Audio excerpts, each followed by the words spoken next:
মসজিদে যতক্ষণ বসা থাকে এক ফেরেশতা ডাইনে বসা চোখের পানি জড়াইতে থাকে, আল্লাহুম্মা গফিরলা, আল্লাহ আরে মাফ করে দেন না।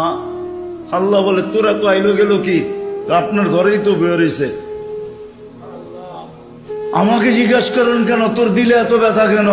আপনার ঘরেই তো বের হইছে, বন্দা তো আপনারই, সৃষ্টির সেরা তো আপনিই বানাইছেন।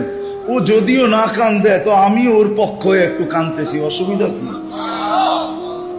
আরেকজন বলে আল্লাহুম্মা আরহাম আলাইহি, আল্লাহর উপরে দয়া করেন না।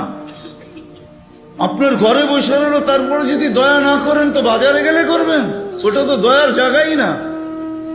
কি করে না করে না দোয়া? যতক্ষণ মসজিদে বসে থাকে আরেকজন নামাজের সওয়াব লিখতে থাকে। আল্লাহ বলে ঘুমায় তো রইল, তুই নামাজের সওয়াব লেখোস না কেন? ঘুমাইলো তো আপনার বাড়িতেই ঘুমাইছে, আর কোথায় ঘুমাইছে? মসজিদে যতক্ষণ বসা থাকে এক ফেরেশতা ডাইনে বসা চোখের পানি জড়াইতে থাকে, আল্লাহুম্মা গফিরলা, আল্লাহ আরে মাফ করে দেন না।